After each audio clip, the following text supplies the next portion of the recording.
Dans cette vidéo, nous allons découvrir l'histoire d'Hérodote, l'homme que Cicéron a appelé le père de l'histoire, mais qui fut pendant des siècles accusé de crédulité, de fantaisie et d'amour pour les étrangers. Vous allez comprendre comment il a grandi à Halicarnasse parmi les légendes et les cultures orientales, pourquoi il a quitté sa patrie, où il a voyagé et comment il a rassemblé son immense œuvre, devenue le premier récit historique au monde. Nous verrons pourquoi Hérodote décrivait non seulement les batailles, mais aussi les coutumes matrimoniales, les religions et les rites étranges. Pourquoi ne divisait-il pas les peuples entre civilisés et barbares? Et comment son approche s'est-elle révélée bien plus moderne qu'on ne le pense habituellement?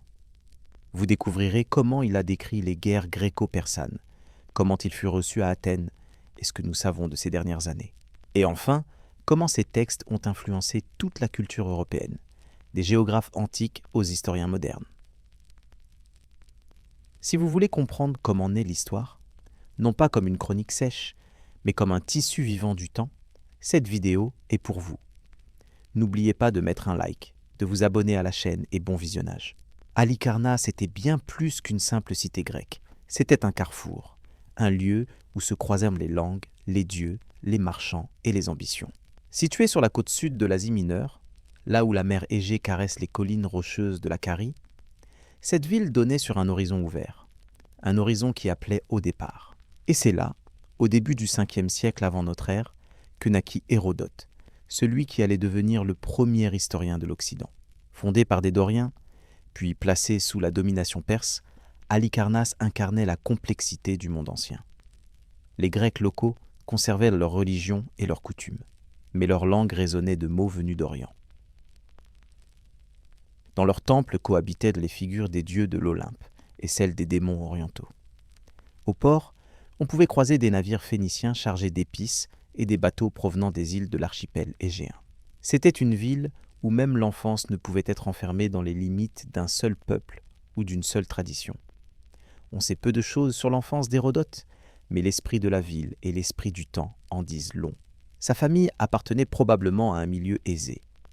Le nom de son père, Lixès, nous est parvenu par des sources tardives. Bien que les confirmations soient rares, on pense que la famille d'Hérodote était proche de l'élite urbaine. C'est peut-être ce qui donna au jeune garçon l'accès à l'éducation, aux bibliothèques, aux conversations d'adultes sur la politique, sur les dieux, sur les antiquités, aux récits des marchands voyageurs et des sages qui s'arrêtaient à Halicarnasse en provenance de Milet, de Rhodes ou même de la lointaine Syrie. On peut chercher les premières traces de son intérêt pour le mythe et la mémoire dans le théâtre d'Halicarnasse, où se jouaient les représentations des tragédiens, et où, peut-être, le jeune Hérodote écoutait les histoires de Troie, de Persée et des exploits d'Héraclès. Mais ce furent sans doute les récits oraux qui exercèrent sur lui l'influence la plus profonde. En Carie, l'art de la narration était bien vivant. Les vieillards racontaient des batailles auxquelles leurs ancêtres avaient participé. Les femmes sur les marchés chantaient des hymnes aux dieux. Les prêtres gardaient des légendes transmises de génération en génération. C'est au sein de ces traditions orales, peuplées de héros, de fantômes, de présages et de souvenirs du passé, qu'Hérodote fit probablement ses premiers pas comme auditeur. C'est peut-être alors qu'il commença à ressentir que chaque événement, qu'il s'agisse d'un régicide ou d'une éclipse solaire, méritait d'être consigné, expliqué et entendu. Mais Halicarnasse n'était pas seulement une patrie, c'était aussi une scène de lutte. La ville était sous le pouvoir d'un dirigeant nommé Lygdamis, un tyran nommé par les Perses. Bien qu'il détint le pouvoir, Lygdamis ne jouissait pas de l'affection des citoyens. Son règne fut marqué par les dénonciations, les exils et les soupçons. Parmi les exilés, selon une version, se trouvait la famille d'Hérodote. L'histoire raconte que le jeune Hérodote, avec ses proches, fut contraint de quitter sa ville natale, peut-être pour des raisons politiques, peut-être à cause de la participation de l'un des siens à une tentative de résistance contre la tyrannie. Après l'exil, la famille d'Hérodote s'installa dans la cité insulaire de Tourioi, fondée plus tard avec la participation des Athéniens. Mais avant cela, Hérodote vécut peut-être quelque temps à Samos, une île connue pour ses sages, sa navigation et son indépendance culturelle. À Samos, il put entendre les récits de marins revenus des rives du Nil ou des villes de l'Empire perse. Et ces récits, peut-être, allumèrent en lui pour la première fois cette soif de voyage, un thème qui deviendrait central dans sa vie. Halicarnasse resta en lui non seulement comme un lieu géographique, mais comme un commencement. Le commencement d'un regard dans lequel il n'y avait ni fanatisme, ni étroitesse d'esprit. Il ne considérait pas sa culture comme la seule valable, pas plus qu'il ne tenait les autres pour barbares dans un sens méprisant. Ce regard ne pouvait naître que d'un carrefour de culture, d'une enfance où le monde était complexe, polyphonique et plein de mystères. Plus tard, lorsque Hérodote décrirait les coutumes égyptiennes ou les lois perses, lorsqu'il tenterait de comprendre pourquoi les rois triomphent et pourquoi ils périssent, il se souviendrait d'Halicarnasse. Sa ville natale lui avait enseigné l'essentiel. Chaque peuple possède une mémoire, et si on ne la préserve pas, elle disparaît. Et avec elle disparaissent ceux qui autrefois ont vécu, aimé, commis des erreurs et espéré. C'est peut-être pour cela qu'un jour, il prit la plume, pour que ce qu'il avait entendu dans son enfance ne sombre pas dans le silence. Lorsque Hérodote quitta Halicarnasse, il laissait derrière lui une ville au bord de la mer, où il avait pour la première fois entendu des histoires dignes d'être préservées. Mais devant lui s'étendait un monde rempli de mystères, de destins et de traditions. Un monde où chaque terre gardait sa propre voix, ses propres tragédies, victoires et leçons. Il se mit en route non pas comme un marchand, ni comme un diplomate, ni comme un exilé, mais comme un homme cherchant à comprendre d'où venaient les peuples, pourquoi ils vivaient comme ils vivaient, et ce qui se cachait derrière ces récits qui, depuis des siècles, passaient du vieillard au jeune homme, du guerrier au prêtre, du marin au philosophe. L'un de ses premiers grands voyages fut l'Égypte, un pays qu'Hérodote décrivit avec une précision extraordinaire et dans lequel, selon ses propres mots, il passa un temps considérable. Sa visite eut probablement lieu à une époque où l'Égypte se trouvait déjà sous la domination du roi perse Artaxercès Ier. Malgré la soumission politique, l'Égypte conservait une profonde identité culturelle. Et Hérodote, fasciné par l'ancienneté de cette civilisation, chercha à comprendre son organisation, ses croyances et ses coutumes. Il parvint jusqu'à Memphis, ville qui fut autrefois capitale, et jusqu'à Thèbes, où on lui montra de grands temples et des colosses. Il décrivit les prêtres qui lui racontèrent des centaines de générations de serviteurs dont les noms étaient gravés sur les murs des sanctuaires. Il écouta parler des rois, des pyramides, des dieux à tête d'animaux, des rites de momification, des animaux sacrés et de la stricte hiérarchie de la société égyptienne. Dans ces récits apparaît une représentation du Nil comme source divine de vie. Il remarqua comment les Égyptiens cuisaient le pain différemment, portèrent des vêtements différents, enterraient hommes et femmes selon d'autres rites, et tout cela non comme une curiosité, mais comme un objet d'étude admirative. Hérodote décrit comment on lui montra des passages secrets et des salles de temple où l'on n'admettait généralement pas les étrangers, et comment on lui parla de dieux dont les noms ne se prononçaient pas à voix haute. Il n'était pas archéologue au sens moderne, mais il consigna avec une minutie étonnante ce qu'il voyait, et surtout ce qu'il entendait des prêtres locaux. Parfois, il doutait de l'exactitude des récits, mais il s'efforçait toujours de préserver ce qu'il avait entendu. Non pas juger, mais transmettre, même si c'était avec une réserve. D'Égypte, son chemin le mena probablement vers l'est le long de la côte du Levant. Hérodote mentionne Tyr, la plus ancienne cité de Phénicie, célèbre pour ses navigateurs et ses colonies. À Tyr, on lui raconta l'histoire de Phéniciens qui, sur l'ordre d'un pharaon égyptien, avaient autrefois fait le tour de l'Afrique en naviguant vers le sud et l'est, et auraient même vu le soleil se lever à droite de leur navire. Un détail qu'Hérodote, homme observateur, cita comme argument en faveur de la véracité de ce voyage apparemment incroyable. Il se rendit également en Syrie, notamment à Hiérapolis, où il visita le sanctuaire de la déesse Atargatis. Là, il décrivit la richesse du temple, les prêtres aux bâtons dorés, les étranges sacrifices et les rituels incluant l'acte d'autocastration, qui suscitait chez les Grecs à la fois horreur et stupéfaction. Hérodote ne cherchait pas à ridiculiser ou à rabaisser ces pratiques. Au contraire, il décrivait avec respect et intérêt ce qui, pour ses compatriotes, semblait étranger. On trouve aussi des traces de ses voyages au nord, Bien qu'Hérodote n'ait probablement pas atteint les profondeurs des steppes scythes, il visita les colonies grecques côtières de la mer Noire. Là, il rencontra des Hellènes vivant parmi les Scythes, des marchands, d'anciens captifs et ceux qui avaient entendu et vu le mode de vie des tribus nomades. Il note leur conception de la vie après la mort, les récits sur l'enterrement des chefs avec leurs chevaux, leurs serviteurs et leurs trésors. Il décrivit leur organisation militaire, la chasse, le mode de vie, les liens de parenté, l'absence d'écriture et leur représentation du monde. Son intérêt pour les Scythes n'était pas superficiel. Il tente de dresser une image complète d'un peuple que les Grecs considéraient traditionnellement comme barbare et sauvage, mais qui, aux yeux d'Hérodote, possédait sa propre logique de vie cohérente. L'une des descriptions les plus énigmatiques et impressionnantes des histoires fut le récit de Babylone. Bien que les contemporains d'Hérodote aient mis en doute sa présence personnelle dans cette ville, il fournit des informations si détaillées et colorées qu'il est difficile de croire qu'il n'y soit pas allé lui-même. Il décrit les murailles avec leurs tours, l'organisation de la ville avec ses rues et ses ponts, mentionne la coutume de la prostitution sacrée et le rôle des femmes dans les rituels babyloniens. Il raconte la division inhabituelle du jour, le système de mesure, et même comment les Babyloniens soignaient les maladies en interrogeant les passants sur la place publique. Il rapporte des informations sur les Perses, qu'il rencontra probablement souvent en Asie mineure.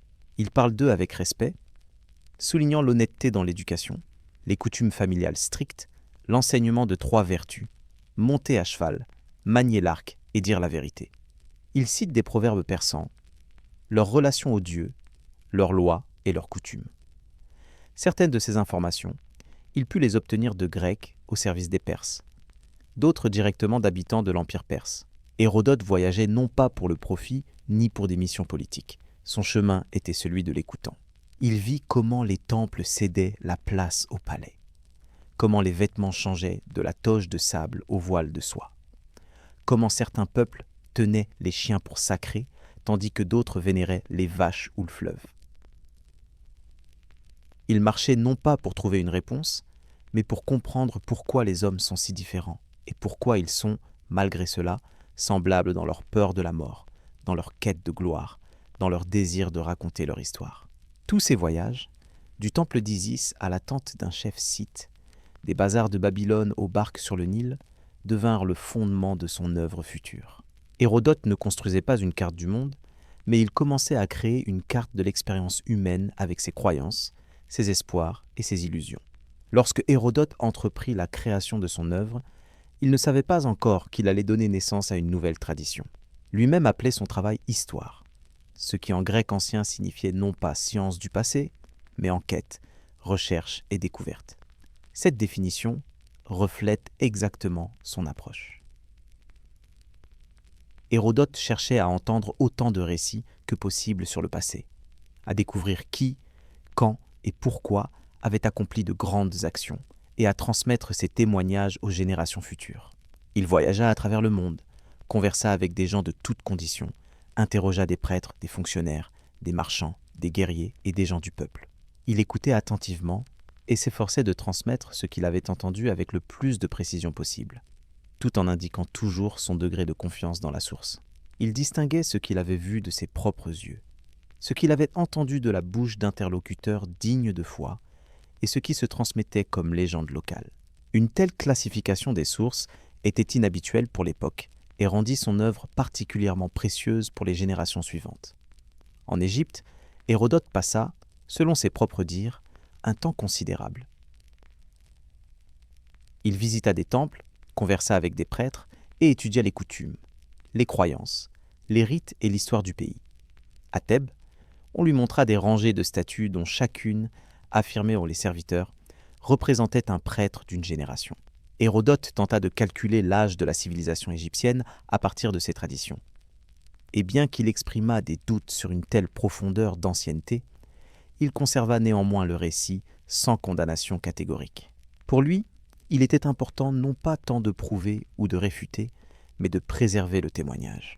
Lorsqu'on racontait à Hérodote comment les Égyptiens momifiaient les corps, comment ils accomplissaient les rites funéraires, comment ils se nourrissaient, comment ils se comportaient avec les chats ou comment il construisait les pyramides, il ne tentait pas d'imposer son interprétation, mais ne transmettait pas non plus tout sans discernement.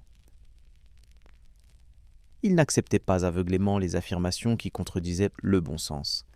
Par exemple, il rejetait l'opinion selon laquelle les crues du Nil étaient dues au vent du nord, et proposait sa propre hypothèse, même naïve. Il n'était pas un savant au sens moderne, mais il fut le premier à tenter d'appliquer l'observation et l'analyse logique à la description de la nature et des coutumes. Même si certains éléments de ces récits pouvaient être exagérés ou erronés, l'approche même d'Hérodote, consistant à consigner comment les gens vivaient, pensaient et expliquaient ce qui se passait, était nouvelle et profonde. Un trait particulièrement important de la méthode d'Hérodote était sa manière de traiter les mythes. Il ne rejetait pas le mythe comme une invention et ne l'acceptait pas comme une vérité littérale. Il rapportait les légendes, les histoires sur les dieux, les prophéties, les présages, mais s'efforçait toujours d'indiquer qui exactement avait raconté cette histoire, où il l'avait entendue et dans quel cercle elle était considérée comme authentique. Lorsqu'il écrit sur les Perses, Hérodote s'efforce de maintenir un équilibre entre le respect d'une culture étrangère et l'analyse objective. Il rapporte les coutumes perses, enseigner aux garçons 3 choses: monter à cheval, manier l'arc et dire la vérité. Et il n'ajoute pas de jugement. Il n'idéalise pas les Perses, mais ne les rabaisse pas non plus. Il en va de même pour les Scythes. Il décrit en détail leur mode de vie, leurs traditions et leurs croyances, bien qu'il ne soit probablement jamais allé au cœur de leur terre. Il utilise des informations obtenues de Grecs vivant dans les colonies de la mer Noire et de voyageurs ayant séjourné parmi les nomades. Hérodote rapporte presque toujours différentes versions des événements, si elles existaient. Il décrit la mort de Cambyse, le roi perse, selon plusieurs sources. L'une dit qu'il se blessa accidentellement avec son épée, l'autre qu'il fut assassiné par des conspirateurs.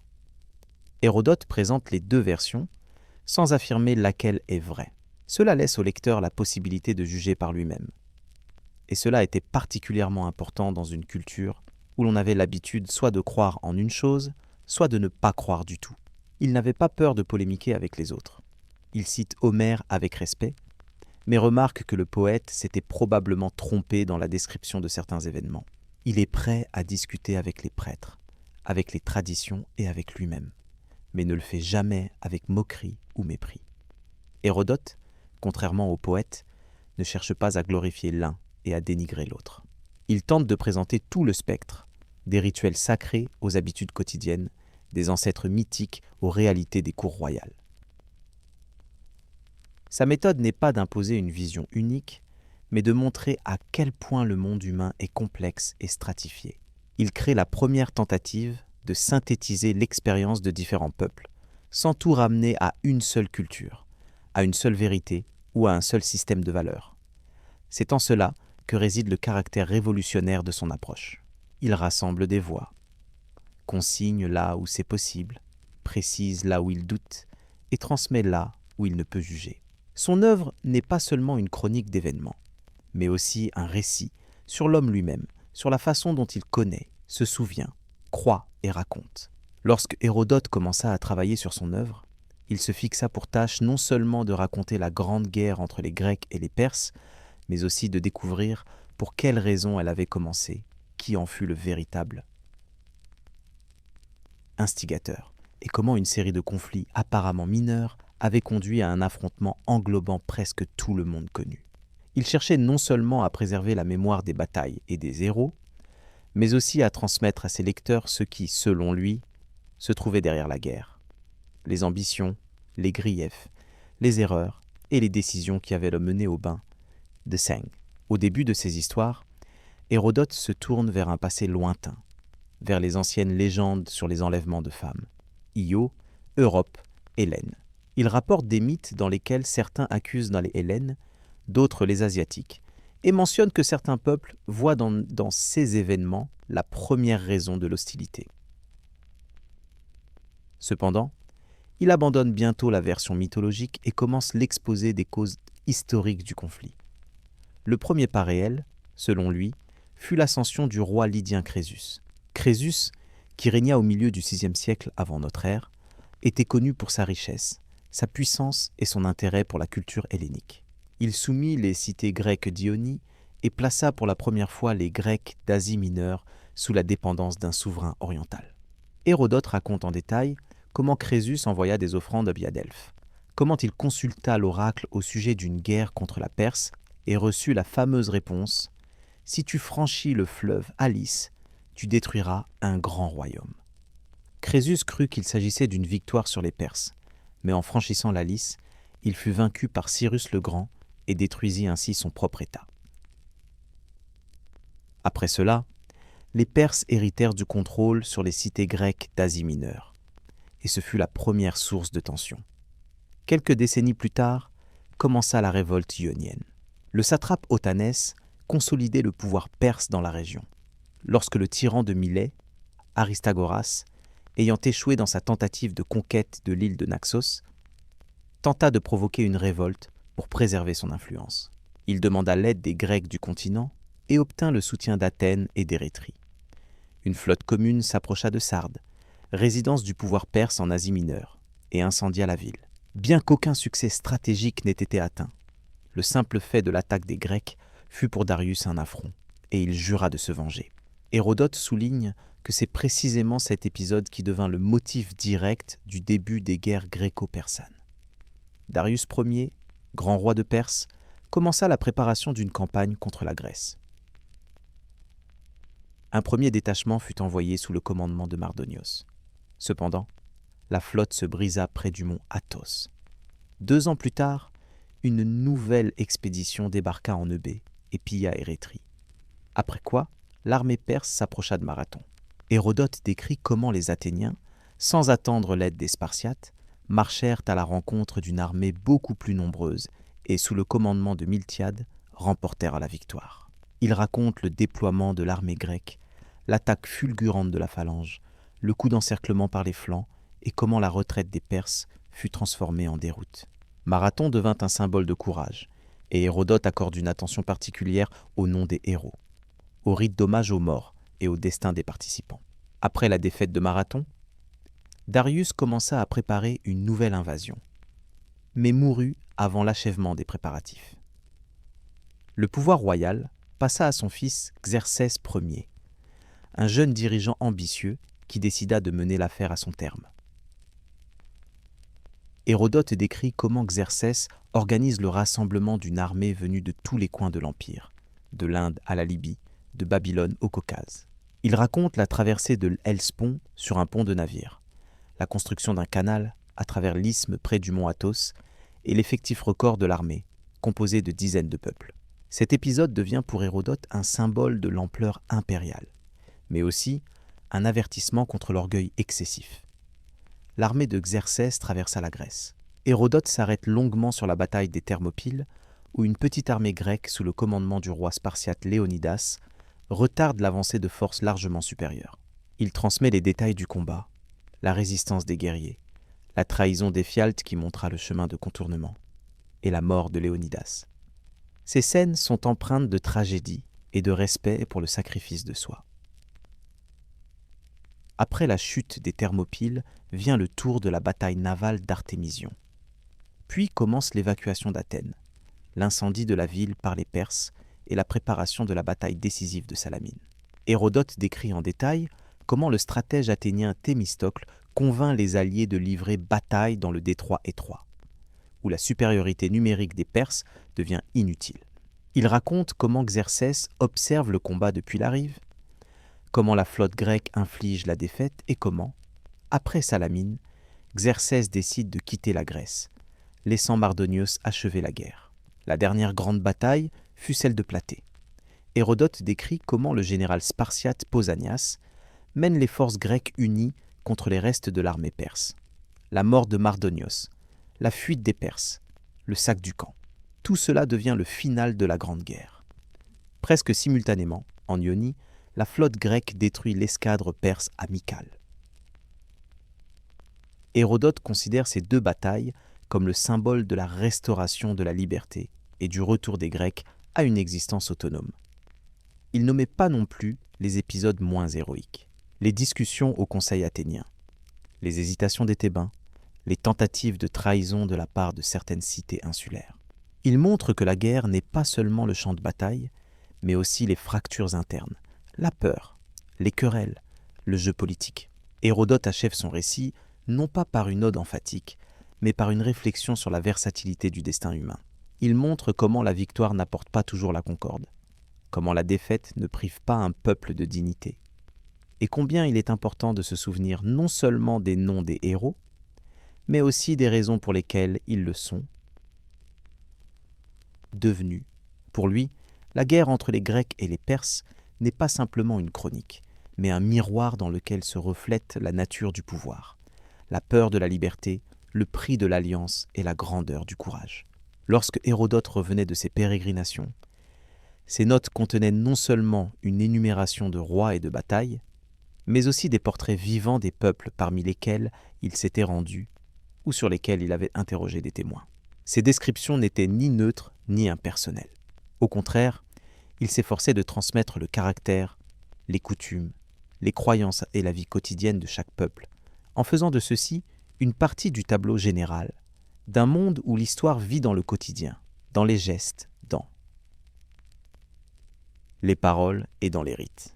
Hérodote consacra aux Égyptiens l'un des chapitres les plus longs et les plus denses de son œuvre. Il décrit avec admiration et étonnement un pays où tout est organisé différemment que chez les Grecs. Les hommes s'occupent du tissage, les femmes du commerce. La nourriture est servie dans l'ordre inverse, et les animaux sacrés reçoivent un traitement plus respectueux que bien des hommes. Il raconte avec une précision particulière les rites funéraires, de la procédure complexe de momification au choix entre 3 classes d'enterrement selon les moyens de la famille. Il transmet avec respect le système de mesure et la redistribution des terres après la crue annuelle du Nil. Lorsque les prêtres, à l'aide de cordes et de registres, fixaient les nouvelles limites des parcelles, et qu'ainsi, selon lui, les Égyptiens furent les premiers à poser les fondements de la géométrie et de la comptabilité fiscale. Dans ses descriptions, Hérodote cherche non pas tant à étonner par l'exotisme qu'à transmettre le sentiment d'un monde ordonné, ancien et singulier, où tout est soumis au rituel, à la tradition et au lien avec le divin. Des Perses, Hérodote parle avec respect. Il souligne que chez les Perses, on observe strictement le respect envers les parents et les aînés, et que le mensonge est considéré comme un crime grave. Hérodote rapporte des épisodes dans lesquels les Perses, même face à la mort, s'efforçaient de préserver leur dignité et de ne pas violer les coutumes. Dans ses descriptions des funérailles, il note que les Perses ne brûlent pas les corps et ne les enterrent pas en terre, pour ne pas souiller les éléments sacrés, la terre et le feu, mais confitent les défunts à des sarcophages de pierre ou les laissent sur des plateformes pour que les corps soient consumés naturellement. Hérodote attire également l'attention sur l'ouverture des Perses aux emprunts. Ils adoptent facilement, selon ses observations, les coutumes d'autres peuples, vêtements, plats, pratiques religieuses, s'ils les jugent dignes. Il qualifie cette approche de signe de souplesse, mais aussi de pensée impériale. Les Perses sont prêts à intégrer tout ce qui est utile dans leur culture, sans perdre leur propre centre. Aux Scythes, nomades du nord de la mer Noire, Hérodote accorde une attention particulière, bien qu'il ne se soit probablement pas aventuré loin dans les steppes. Il recueillit les récits de Grecs d'Olbia et d'autres villes situées sur la côte, et sur cette base, décrivit des coutumes qui semblèrent étonnantes à ses lecteurs. Il raconte les funérailles scythes.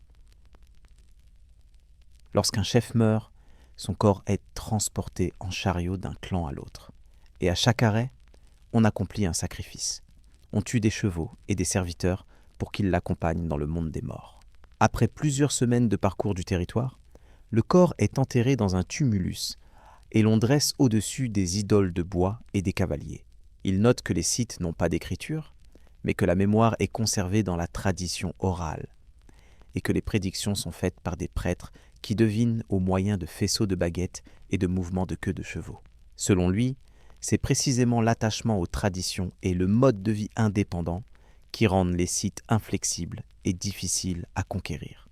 Des Lydiens, Hérodote parle avec respect, bien qu'il remarque leur penchant pour les plaisirs. Il souligne que c'est précisément en Lydie qu'apparurent pour la première fois les monnaies d'or et d'argent, standardisées et acceptées pour l'échange. Il considère cette innovation comme une étape importante dans le développement du commerce et du mode de vie urbain. Il raconte également la légende d'une longue famine, pendant laquelle les Lydiens auraient inventé les dés, les jeux de société et d'autres divertissements pour oublier et ne pas penser à la faim. Hérodote rapporte cette histoire comme un exemple d'endurance populaire et de capacité à chercher des solutions non conventionnelles. Il mentionne aussi l'ancienne migration d'une partie des Lydiens, qui aurait donné naissance à la culture étrusque en Italie. Cette supposition était considérée comme plausible dans l'Antiquité, bien que les données archéologiques modernes ne confirment pas cette hypothèse. Néanmoins, dans la transmission d'Hérodote, les Lydiens apparaissent comme un peuple ingénieux, habile et gestionnaire, ayant créé une infrastructure développée et un réseau commercial, mais ayant perdu son indépendance à cause d'une surestimation de ses propres forces. Les Phéniciens, Hérodote les nomme navigateurs et commerçants habiles. Il mentionne comment ce sont précisément eux qui, sur l'ordre d'un pharaon égyptien, accomplirent un voyage circumafricain. Dans ses récits sur les Phéniciens, il souligne leur talent pour la création de la pourpre, teinture rare et coûteuse, ainsi que leur habileté à construire des navires capables de supporter de longs voyages. Il indique que les Phéniciens fondèrent de nombreuses colonies, dont Carthage, et contribuèrent énormément à la diffusion de l'écriture. Des Babyloniens, Hérodote raconte qu'il existait dans la ville une coutume selon laquelle une personne malade sortait dans la rue et demandait conseil aux passants ayant déjà vécu des maladies similaires. Il décrit également les rites matrimoniaux, incluant une pratique selon laquelle on mariait les belles filles contre rançon, et les sommes récoltées servaient à assurer le destin des moins attrayantes. Un exemple, selon ces mots, de la façon dont l'organisation de la société pouvait équilibrer le hasard. Hérodote ne tentait pas d'imposer une seule vérité, ni de juger les peuples selon leur degré de civilisation. Il visait autre chose. Montrer combien différemment on peut vivre, croire, penser et ressentir, et combien il est important de préserver la mémoire de ces différences. Son observation n'est pas une tentative de dresser une liste de curiosités, mais un effort sérieux pour comprendre comment le monde est organisé dans toute sa diversité humaine. Lorsque Hérodote, déjà à l'âge mûr, lisait des extraits de ses histoires devant un public athénien, dans la salle se trouvait, selon la légende, le jeune Thucydide. La légende raconte qu'il fut si frappé par ce qu'il entendit qu'il pleura. Cette image, plus symbolique qu'historiquement vérifiable, devint le signe de la manière ambiguë dont Hérodote fut perçu de son vivant. Les uns voyaient en lui un conteur brillant, les autres un dangereux rêveur dont les textes ne pouvaient être séparés de la fiction. Hérodote lui-même, appelant son travail histoire dès le départ, soulignait qu'il cherchait à préserver dans la mémoire les grandes actions, tant des Grecs que des barbares, et à retracer pour quelles raisons les peuples en étaient venus à la guerre. Mais c'est précisément cette recherche de multiplicité des points de vue et cette attention aux cultures étrangères qui provoquèrent chez certains lecteurs grecs de l'irritation. On ne lui pardonnait pas de décrire avec intérêt et sympathie les mœurs des Perses, des Égyptiens, des Phéniciens et des Scythes, leur attribuant souvent des qualités que les Hellènes considéraient traditionnellement comme les leurs. La réaction des Athéniens fut particulièrement nuancée. Hérodote, bien qu'influencé par la culture athénienne, ne cachait pas les défauts dans les actions des Athéniens pendant les guerres gréco-persanes, et soulignait même parfois leur indécision, leurs disputes politiques ou leur tendance à l'arbitraire. Cela provoquait le mécontentement parmi les patriotes athéniens. Et selon certains témoignages tardifs, ces prestations publiques à Athènes n'étaient pas toujours accueillies avec enthousiasme. Il est vrai que les informations selon lesquelles les Athéniens auraient refusé une récompense à Hérodote pour la lecture publique de ses écrits restent peu fiables. Aucune source sûre ne confirme cette histoire. L'un des opposants indirects mais puissants d'Hérodote fut Thucydide. Dans sa préface à l'histoire de la guerre du Péloponnèse, il prit fermement ses distances avec la tradition antérieure, celle qu'incarnait Hérodote. Il écrivit qu'il éviterait les mythes, les ornements éloquents et les récits oraux, ne s'appuyant que sur des faits soigneusement vérifiés et l'analyse des causes. Bien qu'il ne nomme pas Hérodote, le ton et la structure de la préface font clairement allusion à un désir de s'opposer au style des histoires, saturé d'ethnographie, de mythes, de prophéties et de dialogues. Et en effet, chez Hérodote, il y avait beaucoup de ce qui, pour les historiens ultérieurs, semblait être un défaut. Il ne faisait pas toujours un choix entre des récits contradictoires, mais présentait plutôt plusieurs versions à la fois, laissant au lecteur le droit de choisir. Il ne se gênait pas pour inclure dans son récit des présages, des rêves, des paroles d'oracle et des récits d'intervention divine. Il se permettait des digressions lyriques, des récits sur les coutumes et des légendes intercalées.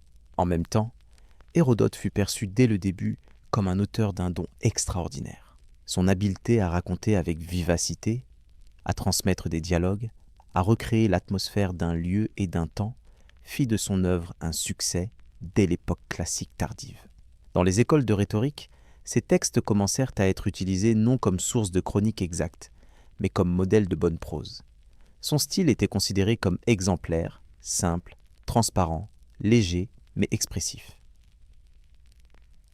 Ces descriptions, qu'il s'agisse du récit de la momification en Égypte ou de l'autopurification des Scythes dans la vapeur de chanvre, se lisaient non seulement comme des documents, mais aussi comme des scènes littéraires. À l'époque hellénistique, en particulier à Alexandrie, les histoires d'Hérodote commencèrent à être commentées, recopiées, citées. Les savants débattaient de ses itinéraires, du nombre de troupes, de la précision des descriptions géographiques, mais même les plus stricts d'entre eux reconnaissaient qu'Hérodote avait été le premier à tenter de rassembler la mémoire humaine en un récit cohérent. À l'époque romaine, Hérodote était bien connu, bien qu'il ne fût plus considéré comme une autorité sur les questions politiques précises. Pline l'Ancien, Strabon et d'autres auteurs se référaient à lui principalement comme source d'observation ethnographique et naturelle. On utilisait particulièrement largement ces descriptions de peuples, de leurs coutumes, d'animaux et de particularités climatiques. Mais on commença alors à souligner sa tendance au merveilleux, à la transmission de prodiges, de rareté et d'étrangeté. Certains écrivains romains se moquaient même de sa crédulité. L'un des critiques antiques les plus virulents d'Hérodote fut Plutarque. Dans son traité sur la malveillance d'Hérodote, il l'accusa de parti pris, affirmant qu'Hérodote était injuste envers les Thébains et les Corinthiens, minimisait le rôle d'Athènes, exagérait les exploits des Spartiates et croyait en général trop volontiers aux paroles d'autrui. Ce traité, le seul examen détaillé conservé des histoires dans la littérature antique, montre, malgré sa dureté, à quel point on prenait au sérieux l'œuvre d'Hérodote même 5 siècles plus tard. À l'époque byzantine, on continua à recopier Hérodote dans les monastères, mais l'intérêt pour lui devint principalement philologique. On le lisait comme un classique de la prose grecque, mais rarement comme un historien. Les histoires furent traduites en arabe de manière fragmentaire et tardivement. Et en Europe occidentale, elles furent presque inconnues jusqu'à la Renaissance. Le retour d'Hérodote à un large public de lecteurs commença au XVe siècle avec l'apparition d'éditions imprimées et de traductions latines. Les humanistes apprécièrent sa prose pour sa simplicité, sa clarté, sa vivacité. On commença à comparer son approche aux méthodes des nouveaux chercheurs, voyageurs, cartographes, savants. Dans son œuvre, on vit non seulement une ancienne chronique, mais aussi l'annonce d'un regard éclairé sur l'homme. Ainsi, pas à pas, Hérodote occupa une place solide dans la culture occidentale, comme père de l'histoire. Au XIXe siècle, lorsque naquit l'historiographie scientifique, on reprocha à nouveau à Hérodote sa confiance dans les rumeurs, son absence de méthode critique, son incapacité à établir une chronologie rigoureuse. Thucydide devint aux yeux des historiens le modèle de la rigueur scientifique, Hérodote le modèle du conteur naïf. Mais plus la science humaine se développait, plus la vérité propre à Hérodote devenait claire. Il ne se limitait pas à la politique, il regardait la culture, la coutume, la langue, le quotidien. Il tentait de comprendre, et pas seulement d'expliquer. Au XXe siècle, en particulier après la Seconde Guerre mondiale, l'intérêt pour Hérodote s'intensifia. Les anthropologues et les culturologues virent en lui un précurseur des méthodes comparatives.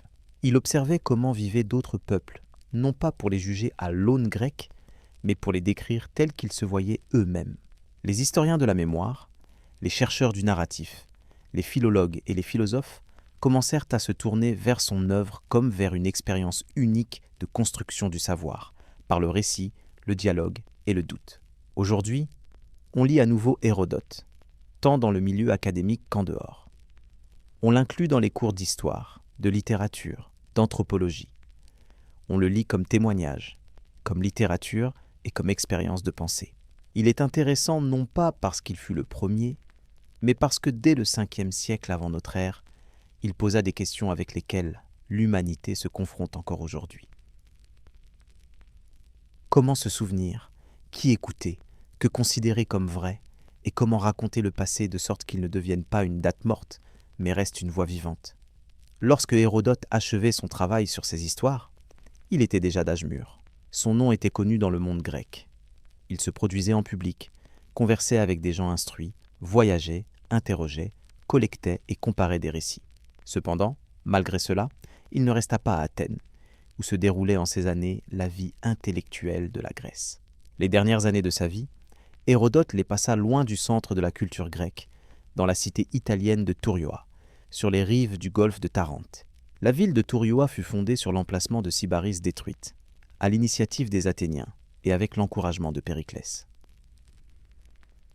Le projet de création d'une nouvelle cité poursuivait des objectifs non seulement politiques, mais aussi culturels. On cherchait à créer ici une polymodèle, qui réunirait les meilleurs éléments de la démocratie athénienne et de la vie coloniale ordonnée. Hérodote, selon toute probabilité, fut invité parmi les premiers colons ou décida lui-même de s'installer à Turioa, espérant y trouver la paix et achever son œuvre. Certaines sources antiques le mentionnent parmi les citoyens de la ville, bien qu'il n'existe pas de confirmation épigraphique fiable.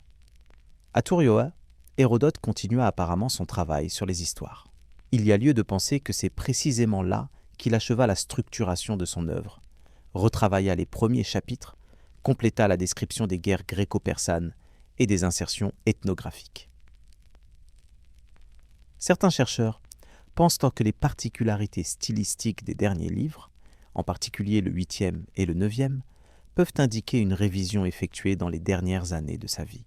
Aucune information sur ce à quoi s'occupa exactement Hérodote à Turioa, outre son travail d'écrivain, ne nous est parvenue.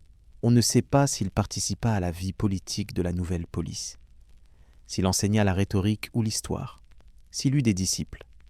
Son image reste floue. Ni lettres, ni notes personnelles, ni informations biographiques fiables de contemporains ne nous sont parvenues.